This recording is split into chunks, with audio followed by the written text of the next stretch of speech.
Praise the Lord. ஆண்டவராகிய இயேசு கிறிஸ்துவின் நாமத்தில் உங்களுக்கு என் அன்பின் வாழ்த்துதலை தெரிவித்துக் கொள்கிறேன். இந்த யூடியூப் மூலம் உங்களை சந்திப்பதில் நான் மிகுந்த மகிழ்ச்சி அடைகிறேன்.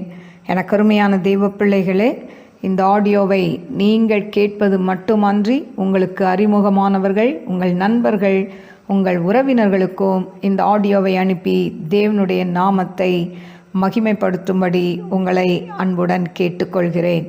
இந்த நாளிலும் போன வாரம் செவ்வாய்க்கிழமை தொடர்ச்சியாக இழந்து போனதை திரும்ப தரும் தேவன் என்கிற தலைப்பில் உங்கள் மத்தியில் நான் பேச விரும்புகிறேன். செய்திக்கு போவதற்கு முன்பாக நாம் கண்களை மூடி நாம் ஜெபிப்போம். ஸ்தோத்திரிக்கிறேன் ஆண்டவரே, மகா பரிசுத்தமுள்ள நல்ல தகப்பனே, நன்றியோடு ஸ்தோத்திரிக்கிற ராஜா, இந்த நாளிலையும் கூட தகப்பனே ஆண்டவரே, இதை கேட்டு கொண்டிருக்கிற ஒவ்வொரு பிள்ளைகளுடைய வாழ்க்கையிலும் நீங்கள் அற்புதத்தை செய்ய வேண்டுமாறு ஜெபிக்கிறேன். ஒரு மனுஷியுடைய சத்தத்தை அல்ல, தேவ சத்தத்தை உடைய பிள்ளைகள் கேட்கட்டும். நல்ல நிலத்தில் விழுந்த விதையாய் 100 மடங்கு பலன் தர வேண்டுமாறு ஜெபிக்கிறேன். அடிமையுடைய சிலுவை நிழலுக்குள் மறைத்து நீங்கள் பேசுங்க டேடி, உடைய நாமத்தை மகிமைப்படுத்தும். ஆவியாண்ட கரத்தில் தாழ்த்தி ஒப்பு கொடுக்கிறேன். இயேசுவின் நாமத்தில் கேட்கிறேன் பிதாவே, ஆமேன். இந்த நாளிலும் நீங்கள் இழந்ததை திரும்ப தரும் தேவன் என்கிற தலைப்பில் பார்ட் 2 அப்படின்னு சொல்லி இந்த 2வது பகுதியை உங்கள் மத்தியில் பேச விரும்புகிறேன். செப்பனியா 3:20, அக்காலத்திலே உங்களை கூட்டிக் கொண்டு வருவேன், அக்காலத்திலே உங்களை சேர்த்துக்கொள்வேன், உங்கள் கண் காண நான் உங்கள் சிறையிருப்பை திருப்பும்போது பூமியில் உள்ள சகல ஜனங்களுக்குள்ளும் நான் உங்களை கீர்த்தியும் புகழ்ச்சியுமாக வைப்பேன் என்று கர்த்தர் சொல்கிறார். எனக்கு அருமையான தெய்வ பிள்ளைகளே, நம்மை கீர்த்தியும் புகழ்ச்சியுமாய் தேவன் வைக்க வேண்டும் என்று சொன்னால் அதற்கு முன்பாக நம் வாழ்க்கையில் பல பாடுகள் வழியாய், பிரச்சனைகள் வழியாய் நாம் கடந்து போக வேண்டும். ஏனென்று சொன்னால் அப்படிதான் யோபுடைய வாழ்க்கையில் பல போராட்டங்கள், பல பிரச்சனைகள் இருந்ததை பார்க்கிறோம். ஆனால் இந்த யோபுடைய வாழ்க்கையில் பார்த்தீர்கள் என்று சொன்னால் முடிவில் தேவன் அவரை கீர்த்தியும் புகழ்ச்சியுமாய் வைக்கிறதை நாம் பார்க்கலாம். கடந்த வாரம் அந்த யோபுடைய வாழ்க்கையில் எதை இழந்தான் என்று சொல்லி நாம் பார்த்தோம். முதலாவது பாதுகாப்பு என்னும் வேலியை இழந்தான். 2வது பொருளாதார ஆசீர்வாதத்தை இழந்தான். இன்றைக்கு 3வது ஒரு குறிப்பு, உறவுகளை இழந்தான். எனக்கு அருமையான தேவ பிள்ளைகளே, இதை குறித்து நாம் வேதத்தில் பார்ப்போம் என்று சொன்னால் யோபு 1ஆம் அதிகாரம் 18ஆம் வசனத்திலிருந்து நாம் பார்ப்போம். இதில் சொல்லப்பட்டிருக்கிறது, இவன் இப்படி பேசிக்கொண்டிருக்கையில் வேறொருவன் வந்து, உம்முடைய குமாரரும் உம்முடைய குமார்த்திகளும் தங்கள் மூத்த சகோதரன் வீட்டிலே புசித்து திராட்சைரசம் குடிக்கிற போது வனாந்திர வழியாய் பெருங்காற்று வந்து அந்த வீட்டின் 4 மூலையிலும் அடிக்க அது பிள்ளைகளின் மேல் விழுந்ததினால் அவர்கள் இறந்து போனார்கள். நான் ஒருவன் மாத்திரம் தப்பி அதை உமக்கு அறிவிக்கும்படி வந்தேன் என்றான். அப்பொழுது யோபு எழுந்திருந்து தன் சால்வையை கிழித்து தன் தலையை சிரைத்து தரையிலே விழுந்து பணிந்து, நிர்வாணியாய் என் தாயின் கர்ப்பத்திலிருந்து வந்தேன், நிர்வாணியாய் அவ்விடத்துக்கு திரும்புவேன். கர்த்தர் கொடுத்தார், கர்த்தர் எடுத்தார், கர்த்தருடைய நாமத்துக்கு ஸ்தோத்திரம் என்றான். இவை எல்லாவற்றிலும் யோபு பாவம் செய்யவும் இல்லை, தேவனை பற்றி குறை சொல்லவும் இல்லை. எனக்கு அருமையான தேவ பிள்ளைகளே, இப்போ உறவுகளை அவன் இழந்து போகிறான். முதலாவது பிள்ளைகளுடைய உறவு முறிந்து போகிறதை பார்க்கிறோம். ஒரே நாளில் தன்னுடைய 10 பிள்ளைகளையும் அவன் இழந்து போகிறான்.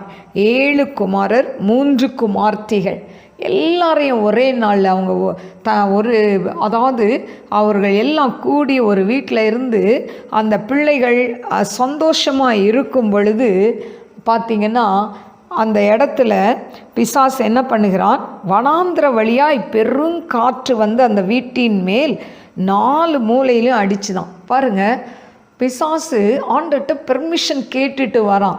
ஆண்டவர் பெர்மிஷன் இல்லாமல் உங்கள் தலையிலேருந்து ஒரு முடி கூட கீழே விழாது. அப்போது தேவன் பெர்மிஷனோடு வந்து யோபுடைய பிள்ளைகள் ஒரே நாளில் 10 பிள்ளைகளும் இறந்து போகிறார்கள். பாருங்கள் எப்படி இருந்திருக்கும் அந்த யோபுடைய நிலைமை. எனக்கு அருமையான தேவ பிள்ளையே, இன்றைக்கி அநேக நேரத்தில் சொல்கிறோம், யோபுவை போல் நான் சோதிக்கப்படுறேன்.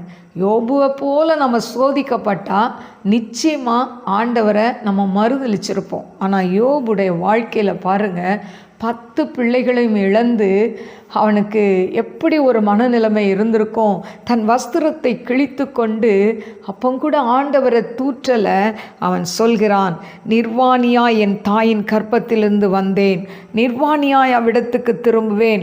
கர்த்தர் கொடுத்தார், கர்த்தர் எடுத்தார், கர்த்தருடைய நாமத்துக்கு ஸ்தோத்திரம். எனக்கு அருமையான தேவ பிள்ளையே, எவ்வளோ பெரிய வார்த்தைகள் அந்த இடத்துல அவன் சொல்கிறதை பார்க்கிறோம். இன்றைக்கு நீங்களும் நானும் சொல்ல முடியுமா? நிச்சயமாய் முடியாது. ஏன்னு சொன்னால், யோபுடைய வாழ்க்கையில் அவன் ஆண்டவர் மேலே அசைக்க முடியாத ஒரு நம்பிக்கை வைத்திருந்தான். அதனால தான் ஆண்டவர், அதாவது பிசாசு யோபுவை சோதிக்கும்படியாய் தேவனிடத்தில் பெர்மிஷன் கேட்டுட்டு வரான். ஆண்டவர் சொல்கிறார், அவன் உத்தமன், சன்மார்க்கன், தேவனுக்கு பயந்து பொல்லாப்புக்கு விலகுமாகிய அவனை போல பூமியில் ஒருவனும் இல்லை. நீ யோபின் மேல் கவனம் வைத்தாயோ அப்படின்னு ஆண்டவர் சொல்கிறார். பாருங்கள், இன்றைக்கி இந்த உலகத்தில் பிசாசு யாரை சோதிப்பான் என்று சொன்னால் ஆண்டவருடைய பிள்ளைகளை தான் அதிகமாய் சோதிப்பான். இன்றைக்கு பெயர் கிறிஸ்தவர்களாய் வாழ்ந்து கொண்டிருக்கிறவர்களையோ, உலகப்புறமாக நல்லா சினிமா சீரியலை பார்த்து ஜாலியாக, அதாவது ஆண்டவருடைய சண்டே ஆனால் சர்ச்சுக்கு போகும், அதுக்கு பிறகு மனம் போல ஜீவிக்க இருக்கிற கிறிஸ்தவர்களை பிசாசானவன் தொடமாட்டான். அவர்கள் வாழ்க்கையில் போராட்டம் வராது. ஏன்னா அவனுக்கு தெரியும் இவங்கெல்லாம் என் பிள்ளைங்க அப்படின்னு சொல்லி.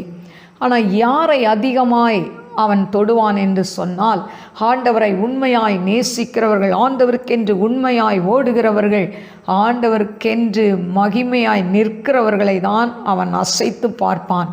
ஆனால் யோபுடைய வாழ்க்கையில் அப்படிதான். அவன் ஒவ்வொன்றாய் பிடுங்கி கொண்டு வருகிறான். முதலாவது பாதுகாப்பு வேலியை அவன் பிடுங்கினான். அடுத்தது பொருளாதாரத்தில் நஷ்டத்தை கொண்டு வந்து எல்லாத்தையும், பொருளாதாரத்தை அவன் என்ன பண்ணிட்டான், ஒன்றுமில்லாமல் ஆக்கிவிட்டான். இப்போது பிள்ளைகளை இழந்துட்டா அப்போமாவது இவன் ஆண்டவரை தூஷிப்பானான்னு பார்க்குறான். ஆனால் அவன் செய்த ஒரு காரியம், இவை எல்லாவற்றிலும் யோபு பாவம் செய்யவும் இல்லை, தேவனை பற்றி குறை சொல்லவும் இல்லை. எனக்கு அருமையான தேவ பிள்ளையே, இன்றைக்கு நாம் ஆண்டவர்கிட்ட எத்தனை நேரம் முறுமுறுக்கிறோம், எத்தனை நேரம் குறை சொல்கிறோம். ஏன் ஆண்டவரே எனக்கு இந்த போராட்டம், ஏன் ஆண்டவரே எனக்கு இந்த பிரச்சனை, ஆண்டவரே இது என்னால் தாங்க முடியலையே, ஆண்டவரே என்ன நீங்கள் எடுத்துக்கொள்ளுங்கன்னு சொல்லி அநேக நேரம் கேட்குறோம்ல. எலியா ஒரு ஏசபெல், அதாவது ஒரு ராணிக்கு பயந்து சூறை செடிக்குள்ளே படுத்து கொண்டு சொல்கிறான், போதும் ஆண்டவரே, என் பிதாவை காட்டிலும் நாங்கள் நல்லவர்கள் அல்ல, நான் நல்லவன் அல்ல, என்னை எடுத்துக்கொள்ளுன்னு சொல்லி கேட்குறான். இன்றைக்கி நம்ம அநேகர் அப்படி தான் கேட்குறோம். பாடுகள் உபத்திரங்கள் வழியாய் வரும்பொழுது அதை தாங்க முடியாமல், அந்த பிரச்சனைகளை சகிக்க முடியாமல் ஆண்டவர்கிட்ட கேட்குறோம், ஆண்டவரே இதை தாங்க எனக்கு பலன் இல்லை, என்னை எடுத்துக்கொள்ளும் என்று சொல்லி. எனக்கு அருமையான தேவ பிள்ளையே, இன்னைக்கு ஆண்டவர் உன்னை எடுத்துக்கொள்வதற்காக இந்த பூமியில் உன்னை வைக்கவில்லை.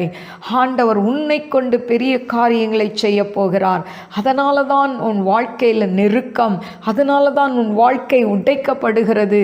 நீ உடைக்கப்படாமல், நீ பிற்கப்படாமல் இருக்கும் பொழுது நீ மற்றவர்களுக்கு ஆசீர்வாதமாய் இருக்க முடியாது. ஆனால் கர்த்தர் உன்னை விழிந்து இடித்து பிழிந்து உன்னை உடைத்து உன்னை உருவாக்கி அநேகருக்கு உன்னை பயன்படுத்த விரும்புகிறார். என் மகளே, மகனே, நீ சோர்ந்து போகாதே. ஆண்டவர் என்னை நேசிக்கவில்லையா, ஆண்டவர் ஏன் என்னை மறந்தார் என்று சொல்லி நீ கலங்காதே. ஆண்டவர் உன் பிரச்சனை நேரத்தில், உன் பாடுகள் நேரத்தில் உன் அருகிலே தான் இருக்கிறார்.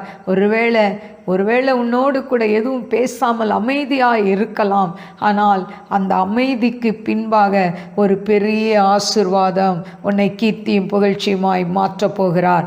எனக்கு அருமையான தேவ பிள்ளைகளே, அடுத்து பிள்ளைகளை இழந்து அவன் பரிதபித்து கொண்டிருக்கிறான். அடுத்த உறவை அவன் இழக்கிறான். அடுத்த உறவு அன்பை, அதாவது பாருங்க, கணவன் மனைவி என்பது தேவன் படைத்த ஒரு உறவு. அவர்கள் ஒரே சரீரம் என்று சொல்லப்பட்டு இருக்கிறது. இந்த பிசாசுக்கு நல்லாவே தெரியும் யாரை தொட்டால் இவங்க குடும்பம் உடைக்கப்படும் என்று சொல்லி. ஒன்று கணவனை தொடுவான், இல்லாவிட்டால் மனைவியை தொடுவான். பாருங்க, பிள்ளைகளை தொட்டான், பிள்ளைகள் போயிட்டாங்க. ஆனால் அவன் எவ்வளோ ஈஸியாக சொல்கிறான் பாருங்க. அதாவது எனக்கு அருமையான தெய்வ பிள்ளைகளே, அவன் ஒவ்வொரு காரியத்தையும் செய்துட்டு ஆண்ட சமூகத்தில் வரும்போது பாருங்கள், இப்போமாவது மறுதளிப்பான்னு பார்க்குறான், ஆனால் மறுதளிக்கலை. ஆனால் யோபு 2:9 பார்த்திங்கன்னா, அப்பொழுது அவன் மனைவி அவனை பார்த்து, நீர் இன்னும் உம்முடைய உத்தமத்தில் உறுதியாய் நிற்கிறீரோ, தேவனை தூஷித்து ஜீவனை விடும் என்றாள். அதற்கு அவன், நீ பைத்தியக்காரி பேசுகிறது போல பேசுகிறாய். தேவன் கையில் நன்மையை பெற்ற நாம் தீமையும் பெற வேண்டாமோ என்றான். இவைகள் எல்லாவற்றிலும் யோபு தன் உதடுகளினால் பாவம் செய்யவில்லை. எனக்கு அருமையான தேவ பிள்ளையே, பாருங்க, இன்றைக்கு யோபுடைய வாழ்க்கையில் பெரிய செல்வந்தனாக இருக்கிறான். எல்லாத்தையும் இழந்து போயிட்டான், ஆஸ்திகளை எல்லாம் இழந்து போயிட்டான், பிள்ளைகளை இழந்து போயிட்டான், சரீர சுகத்தை இழந்து போயிட்டான். எல்லாத்தையும் இழந்து போய் இன்னுமா நீர் ஆண்டவர்னு சொல்லிகிட்டு இருக்கிற, ஆண்டவர் என்ன செஞ்சிட்டார் உனக்கு அப்படின்னு சொல்லி அவன் மனைவி என்ன பண்ணுறா, தூஷிக்கிறான். எனக்கு அருமையான தெய்வ பிள்ளையே, இன்றைக்கு நம்மளை ஒடுக்க முதலாவது பிசாசு பயன்படுத்துகிற ஒரு ஆயுதம் குடும்பத்தில் ஒன்று கணவனை, இல்லாவிட்டால் மனைவியை கொண்டு தான் நம்மளை உடைக்க முற்படுவான். பாருங்க, இந்த மனைவி சொன்ன வார்த்தைகள் அவனுக்கு எவ்வளோ ரணமாக இருந்திருக்கோம்ல. இன்றைக்கி அநேக கணவன்மார்கள் இருக்கிறாங்க. இங்கே மனைவியை குறித்து சொல்லப்பட்டிருக்கு யோபுடைய வாழ்க்கையில். ஆனால் அநேக கணவன்மார்கள் இருக்கிறார்கள். ஒருவேளை அந்த மனைவி நோய்வாய்ப்பட்டு விட்டால் ஒருவேளை அந்த கணவன் எப்படி அதை சமாளிக்க முடியும்? எனக்கு அருமையான தெய்வ பிள்ளையே, நீ என்ன ஆண்டர்னு ஓடுன, உனக்கு என்ன கிடச்சிது?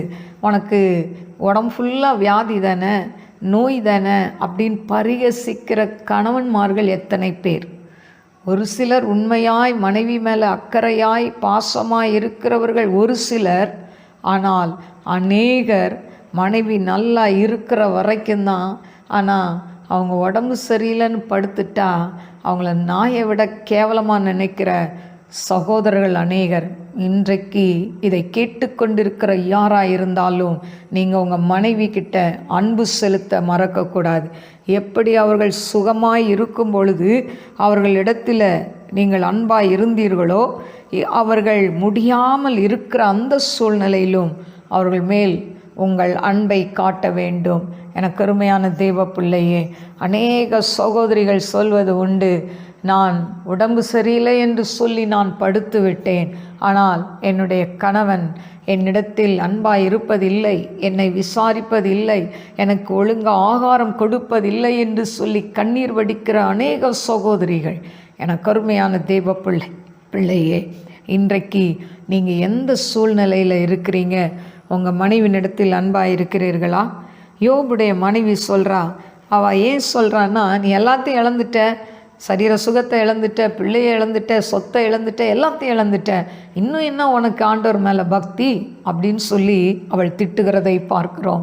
இன்றைக்கு இப்படிப்பட்ட சூழ்நிலையில் நீங்கள் கூட போய் கொண்டு இருக்கலாம்.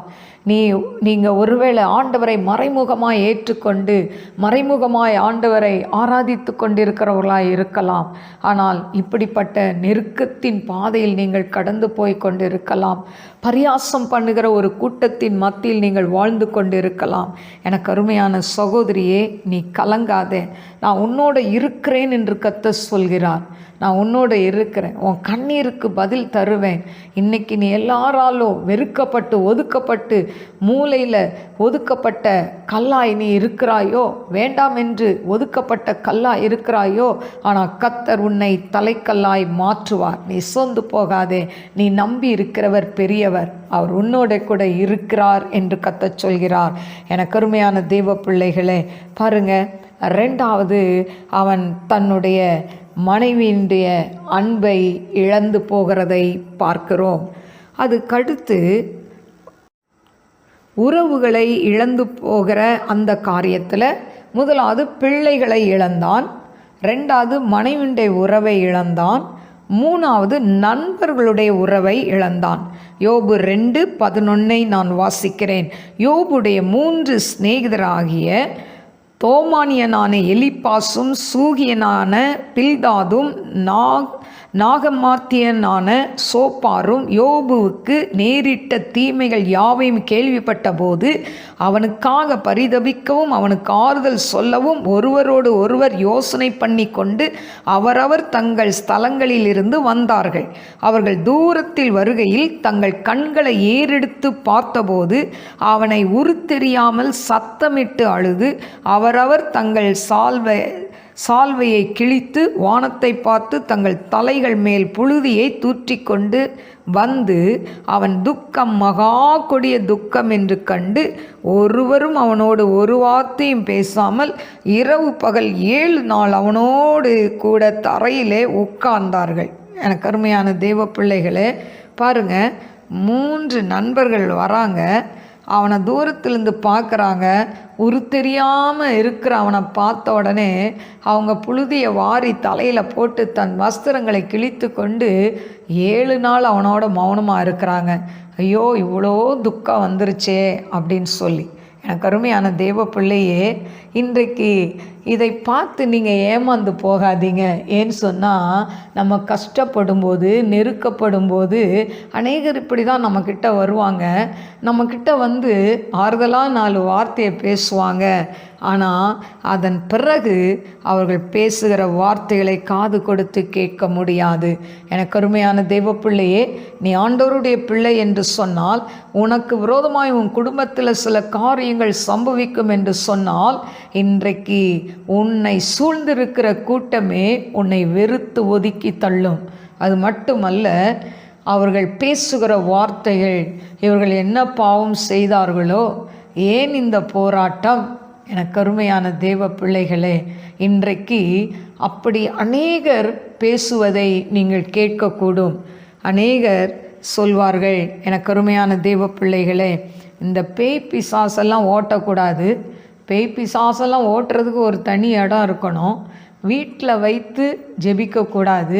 அப்படி ஜெபித்தா வீட்டில் இருக்கிற யாருக்காவது அது வேதனையாக முடியும்னு சொல்லி நான் சொல்கிறேன். நம் ஆண்டவராகிய இயேசு கிறிஸ்து அவர் நேற்று மென்றும் ஜீவிக்கிற தேவன். அவர் நம் மத்தியில் இருக்கிறார். பிசாசை துரத்தினா பிசாசு உன் வீட்டில் இருக்கிற பிள்ளையை தொடணும்னு அதிகாரமே கிடையாது. எனக்கு அருமையான தெய்வ பிள்ளையே, என்னுடைய பிள்ளைகள் சிறு வயதிலிருந்தே நான் ஊழியம் செய்கிறேன். சிறு வயதிலிருந்தே என் வீட்டுக்குள் வைத்து எத்தனையோ பிசாசுகளை துரத்த கர்த்தர் கிருபை செய்திருக்கிறார். ஆனால் ஆண்டவர் இன்றைக்கு வரைக்கும் என் பிள்ளைகளை, குடும்பத்தை பாதுகாக்கிறார். ஆனால் இன்றைக்கு அநேகர் சொல்வது, பிசாசுகளை துரத்துவதனால் இந்த போராட்டம் வரும். அதே போல தான் யோபுடைய நண்பர்களும் முதலாவது அவன் துக்கத்தை பார்த்து, ஐயோ இவ்வளோ பெரிய துக்கம் வந்துருச்சே, இவனுக்கு இவ்வளோ பெரிய சோதனை வந்துருச்சே, அப்படியே மனம் உருகி 7 நாள் உட்கார்றானுங்க. ஆனால் அதுக்கப்புறமா அவனை யோபுவை வாய்க்கு வந்தபடி அவர்கள் பேசுகிறார்கள். முதலாவது தோமானியனான பாருங்கள், எலிப்பாஸ் 4ஆம் அதிகாரம் 1-9, 15ஆம் அதிகாரம் 1-35 நீங்கள் வாசித்து கொள்ளுங்கள். இதில் அவன் யோபுவை குறித்து என்னென்ன வார்த்தை பேசுகிறான்னு சொல்லி நீங்கள் வாசித்து பாருங்கள், வாசிக்க நேரம் இல்லை. அடுத்தது பில்தாத், அவன் சொல்கிறான். யோபு 8ஆம் அதிகாரம் 13ஆம் வசனம், 18ஆம் அதிகாரம் 1-21ஆம் வசனம். அவன் என்னென்னலாம் சொல்லி அவனை பேசுகிறான்னு பாருங்கள். அதே போல் சோப்பார் அவனை 3வது நண்பன் 11ஆம் அதிகாரம் 1-20 வரைக்கும் நீங்கள் வாசித்து பாருங்கள். எனக்கு அருமையான தேவ பிள்ளைகளே, இவர்கள் வாய்க்கு வந்தபடி பேசுகிறதை நாம் பார்க்கிறோம். எனக்கு அருமையான தேவ பிள்ளையே, நீ நல்லா இருக்கும் பொழுது, நீ ஆஸ்தியோடு இருக்கும்போது, அந்தஸ்தோடு இருக்கும்போது, நல்ல சுகத்தோடு இருக்கும்போது, திடகாத்திரமாக இருக்கும்போது உன்னை நேசிக்கிறவர்கள் அநேகர் உன் அருகாமையில் இருப்பார்கள். ஆனால் நீ கஷ்டப்படும் பொழுது, நெருக்கப்படும் போது, உடைக்கப்படும் பொழுது, நீ கண் கலங்கி நிற்கும் பொழுது உன் அருகில் ஒரே ஒருத்தர் நிற்பார். அவர்தான் அருள்நாதராகிய ஆண்டவராகிய இயேசு கிறிஸ்து. எனக்கு அருமையான தேவ பிள்ளையே, நீ நேசித்தவர்களாம் உன்னை தூரமாய் உன்னை விட்டு ஓடி போவார்கள்.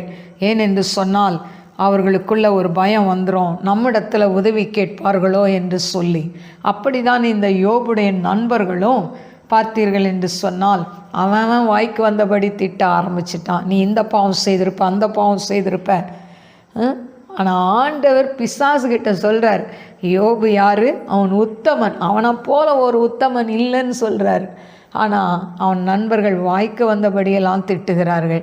எனக்கு அருமையான தேவ பிள்ளையே, நீ உண்மையானவள் என்று உலகத்துக்கு தெரியாது, ஏசப்பாக்கு மட்டும்தான் தெரியும். அதனால் நீ கலங்காத, உன் வாழ்க்கையில் வர பிரச்சனையை கண்டு சோர்ந்து போகாத. அது பிசாசு உன் வாழ்க்கையில் அந்த போராட்டங்களை கொண்டு வருகிறான், உன்னை உடைப்பதற்காக, நீ ஆண்டவரை மறுதலிப்பதற்காக உன் வாழ்க்கையில் இந்த போராட்டங்களையெல்லாம் கொண்டு வந்தால் ஆண்டவரை விட்டு நீ ஓடி போயிடுவேன்னு நினைக்கிறான், ஊழியத்தை விட்டு ஓடிடுவேன்னு நினைக்கிறான்.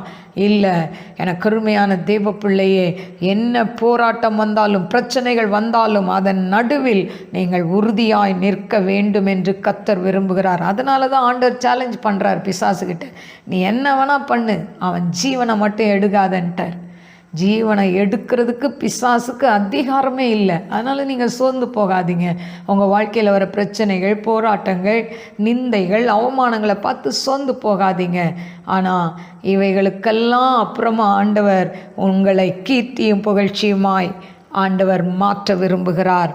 எனக்கு அருமையான தேவ பிள்ளைகளே, பாருங்கள், முதலாவது பிள்ளைகளுடைய அன்பை இழந்தான், 2வது மனைவியுடைய அன்பை இழந்தான், 3வது நண்பர்களுடைய அன்பை இழந்து அவர்கள் பரிகசிக்கிறதை பார்க்கிறோம். எனக்கு அருமையான தேவ பிள்ளையே, இன்றைக்கும் உங்கள் வாழ்க்கையில் இப்படிப்பட்ட போராட்டங்கள் வழியாய் கடந்து போகிறீங்களா? எல்லாவற்றையும் இழந்து போனோம், என்னை மதிக்க யாருமே மதிக்க மாட்டாங்களே, என் வீட்டில் உள்ளவங்க என்னை மதிக்கலையே, என்னுடைய நண்பர்கள் என்னை மதிக்கலையே அப்படின்னு சொல்லி கலங்கிட்டு இருக்கிறீங்களா? கலங்காதீங்க. உங்களை தேடி என் அருள்நாதராகிய ஆண்டவராகிய இயேசு கிறிஸ்து உங்களை தேடி வருகிறார். உங்களுடைய இக்கட்டான சூழ்நிலையில் உங்களோடு கூட இருக்கிறார். சாது சுந்தர் சிங் என்கிற தேவ மனிதன் ஒரு மலைப்பாதையில் கடந்து போகும் பொழுது, கரடு முரடான ஒரு இடம் வரும் பொழுது, அதற்கு முன்பாக நல்ல விசாலமான இடத்துல அவர் நடக்கும் பொழுது அவரோடு 2 கால் தடம் வருகிறதை அவர் பார்க்கிறார். ஆனால் கரடு முரடான இடத்துல வரும் பொழுது, அது குறுகின பாதையில் கடந்து போகும் பொழுது 2 கால் தடம் வருகிறது. அருகில் இருந்த கால் தடத்தை காணவில்லை. அப்போ ஆண்டவர்கிட்ட கேட்குறாரு, ஆண்டவரே, நான் விசாலமான இடத்துல நடக்கும்போது என் கூடவே வந்தீங்களே, ஆனால் இந்த இக்கட்டான சூழ்நிலையில் நெருக்கமான பாதையில் நடக்கும்போது நீங்கள் என்னை விட்டு எங்கப்பா போனீங்க அப்படின்னு ஆண்டவர்கிட்ட கேட்குறாரு. அப்போ ஆண்டவர் சொல்கிறாரு, என் மகனே, அந்த கால் தடத்தில் உன் காலை வச்சு பார் அப்படின்னு சொல்கிறார். அப்படி சொல்லும்போது சாது சுந்தர் சிங் அந்த கால் தடத்து மேலே தன் கால்களை வைக்கும் பொழுது அது அவருடைய கால் அல்ல, அருள்நாதராகிய ஆண்டவராகிய இயேசு கிறிஸ்துவினுடைய பாதம். உடனே ஆண்டவர்கிட்ட சொல்கிறாரு, ஆண்டவரே என்னை மன்னிச்சிருங்கப்பா. அப்போ தான் ஆண்டவர் சொல்கிறாரு, நீ விசாலமான இடத்துல நடக்கும்போது நான் உன் கூட வந்தேன், ஆனால் நீ குறுகலான வழியில் நடக்கும்போது நான் உன்னை என் தோளில் சுமந்தேன் ஆண்டவர் சொல்கிறார். எனக்கு அருமையான தேவ பிள்ளையே, பாடுகள் வழியாய், பிரச்சனைகள் வழியாய், போராட்டங்கள் வழியாய், ஏன் இந்த வாழ்க்கை என்று சொல்லி கலங்கி நிற்கிற உன் அருகாமையில் உன் தேவன் உன்னை தோளில் சுமந்தவராய் கடந்து போகிறார். அதனால் நீ சோர்ந்து போகாதீங்க, கர்த்தரை உறுதியாய் பற்றி கொள்ளுங்க. ஆண்டவர் உங்களை கீர்த்தியும் புகழ்ச்சியுமாய் வைப்பார். நாம் கண்களை மூடி நாம் ஜெபிப்போம். ஸ்தோத்திரிக்கிறேன் ஆண்டவரே, மகா பரிசுத்தமுள்ள நல்ல தகப்பனே, நன்றியோடு ஸ்தோத்திரிக்கிற ராஜா, மகிமையின் தேவனே, மாக்கு ஸ்தோத்திரம் ஆண்டவரே. அப்பா, யோபுடைய வாழ்க்கையை நாங்கள் ஆண்டவரே அப்பா தேவனை ஆராய்ந்து பார்க்க கிருபை கொடுத்ததுக்காய் ஸ்தோத்திரிக்கிறேன். இந்த நாளிலேயும் அவனுடைய வாழ்க்கையில் ஆண்டவரே மாக்கு ஸ்தோத்திரிக்கிற உறவுகளை இழக்கிறதை பார்க்கிறோம். முதலாவது தன்னுடைய பிள்ளைகள் 10 பேரையும் இழந்து போனான். அப்பா ஆண்டவரே, மனைவியுடைய அன்பை இழந்தான், நண்பர்களுடைய அன்பை இழந்தான். ஆனாலும் தகப்பனே ஆண்டவரே, அவன் ஒருத்தரையும் குறை சொல்லவும் இல்லை. தன் நாவுனால உதடுகளினால கூட பாவம் செய்யலையேப்பா. ஆண்டவரே, இந்த நாளில் கூட கர்த்தாவே இதை கேட்டு கொண்டிருக்கிற அன்பு சகோதர சகோதரிகளை கண்ணோக்கி பாருங்கப்பா. அவங்க வாழ்க்கையில் இருக்கக்கூடிய நெருக்கங்களை பாருங்கப்பா. அவங்க யாரையெல்லாம் இழந்து போயிருக்கிறாங்களோ, யாருடைய அன்பெல்லாம் இழந்து போயிருக்கிறாங்களோ அப்பா, அந்த அன்பை மீண்டுமாய் அவர்களுக்கு தர வேண்டுமாறு ஜெபிக்கிறேன் ஆண்டவரே. ஏசப்பா, உமக்கு ஸ்தோத்திரிக்கிறேன் ஆண்டவரே. அப்பா, அம்மா நன்றியோடு ஸ்துதிக்கிறவர தீரபா லபௌரி அம்தராலர் பேக்கரபா. ஆண்டவரே, இன்றைக்கு குடும்பத்தில் ஒருவேளை ஆண்டவரே அன்பான மனைவியை இழந்து, இல்லாவிட்டால் கணவனை இழந்து, பிள்ளைகளை இழந்து, அப்பா கடந்த ஆண்டில் உள்ள அந்த கொரோனா வைரஸ் நிமித்தம் எத்தனையோ அன்பு உள்ளங்களை ஆண்டவரை அநேகர் இழந்து தகப்பனே அதிலிருந்து மீண்டு வர முடியாதபடிக்கு தகப்பனே அங்கலாய்த்து கொண்டு இருக்கிற ஒவ்வொரு நபரையும் கண்ணோக்கி பாருங்க ஏசப்பா. அவங்களுடைய வாழ்க்கையில் நீங்க அற்புதத்தை செய்ய வேண்டுமாறு ஜெபிக்கிறேன் ஆண்டவரே. அப்பா, அவங்க இழந்து போனதை நீங்க தான் திரும்ப கொடுக்கணும் ஆண்டவரே. அப்பா, அப்படிப்பட்ட பிள்ளைகளை ஆறுதல் படுத்துங்க Daddy. I come to be the Nikon Shalur be Amtaralar Bekaraba. இந்த நாளிலும் இதை கேட்டுக்கொண்டு இருக்கிற யாராய் இருந்தாலோ, ஆண்டவரை ஏற்றுக்கொண்டவர்கள் ஏற்றுக்கொள்ளாதவர்களாய் இருந்தாலோ, ஏசப்பா உம்முடைய அன்பை அவர்கள் கர்த்தாவை கண்டு கொள்ள கிருபை கொடுங்க ஏசப்பா. நீங்கள் இழந்து போனதை எல்லாம் திரும்ப கொடுப்பேன் என்று சொன்னீங்களே, இழந்து போனதை உம்முடைய பிள்ளைகளுக்கு திரும்ப கொடுங்கப்பா. இழந்து போன வேலை, இழந்து போன ஆண்டவரே சரீர சுகம், இழந்து போன ஆண்டவரே குடும்ப உறவுகள், இழந்து போன பொருளாதார காரியங்கள் ஆண்டவரே உம்முடைய பிள்ளைகளுக்கு திரும்ப கொடுங்க ஆண்டவரே. அப்பா, உம்முடைய பிள்ளைகளை ஆசீர்வதிங்கப்பா. இழந்து போன படிப்பு ஆண்டவரே அப்பா தேவனே, இழந்து போன ஆண்டவரே அப்பா எல்லாவற்றையும் கொடுத்து உம்முடைய பிள்ளைகளை ஆசீர்வதிப்பீராக ராஜா. ஆண்டவரே மாக்கு ஸ்தோத்திரிக்கிறேன், துதிக்கிறேன் ஆண்டவரே. ஏசப்பா, இந்த வருடத்தின் வாக்கு தத்துவத்தின் படி ஏசப்பா ஆண்டவரே மாக்கு ஸ்தோத்திரிக்கிறேன், துதிக்கிறேன் ஆண்டவரே. அப்பா, மாக்கு ஸ்தோத்திரிக்கிறேன். பூமியில் உள்ள சகல ஜனங்களுக்குள்ளும் நான் உங்களை கீர்த்தியும் புகழ்ச்சியுமாக வைப்பேன் என்று கர்த்தர் சொல்கிறார். செப்பனியா 3:20 படி உம்முடைய பிள்ளைகளை ஆசீர்வதியும், நாம மகிமைப்படட்டும். அப்பா, மாக்கு ஸ்தோத்திரிக்கிறேன் ஆண்டவரே. இதை யூடியூப்பில் எடிட் பண்ணி போடுகிற ஆண்டவரே சாம் ஆசீர்வதிங்க, அவங்க அப்பா அம்மா அவங்க அக்காவை ஆசீர்வதிங்க ஆண்டவரே. ஜான் அவங்க அப்பா அம்மாவை ஆசீர்வதிங்க ஆண்டவரே. அதே போல் ஆண்டவரை ஒவ்வொரு செவ்வாய்க்கிழமையும் ஆண்டவரை அப்பா ஒவ்வொரு கத்தாவே ஆண்டவரை ஒவ்வொரு நாளும் ஆண்டவரே வேத வசனத்தை எடிட் பண்ணி போடுகிற ஆண்டவரே ஸ்வீட்டியை ஆசீர்வதிங்க, ஷேர்லி ஆசீர்வதிங்க, அவங்க அப்பா அம்மாவை ஆசீர்வதிங்க. அதே போல் ஆண்டவரே ஊழியத்தில் உதவியாக இருக்கிற ஆண்டவரே ராபின் அவங்க அப்பா அம்மா ஆண்டவரே அவங்க தங்கச்சி மெர்லின் ஆண்டவரை ஆசீர்வதிங்க ஆண்டவரே. இந்த ஊழியத்தில் ஆண்டவரே அப்பா தேவனே எனக்காய் ஜெபிக்கிற ஆண்டவரே அப்பா தேவனே இந்த ஊழியத்தை காணிக்கையில் தாங்குகிற ஒவ்வொரு குடும்பங்களையும் ஆசீர்வதிப்பீராக. அவர்கள் பல்கி பெருகட்டும் என்று ஜெபிக்கிறேன் ஆண்டவரே. ஏசப்பா, அந்த குடும்பங்கள் ஒவ்வொரு குடும்பங்களையும் ஆசீர்வதியும் ஆண்டவரே. மாக்கு ஸ்தோத்திரிக்கிற இதை கேட்டுக்கொண்டிருக்கிற எல்லா பிள்ளைகளுடைய வாழ்க்கையிலையும் ஆண்டவரே இந்த ஆண்டு ஒரு செழிப்பை ஆசீர்வாதத்தை கட்டளையிடுங்கப்பா ஆண்டவரே. உம்முடைய பிள்ளைகளாய் உமக்கு பயந்து நடக்க கிருபை தாங்க. உடைய அன்பின் கரத்தில் தாழ்த்தி ஒப்பு கொடுக்கிறேன். ஆசீர்வதியும் இயேசுவின் நாமத்தில் கேட்கிறேன் பிதாவே, ஆமேன். God bless you, God bless you. உங்கள் அன்பு சகோதரி அருள் செல்வி பால்ராஜ். உங்கள் ஜெப உதவிக்கு 9551134340 இந்த நம்பருக்கு காண்டாக்ட் பண்ணுங்கள். உங்களுக்காய் ஜெபிக்க காத்திருக்கிறேன். God bless you.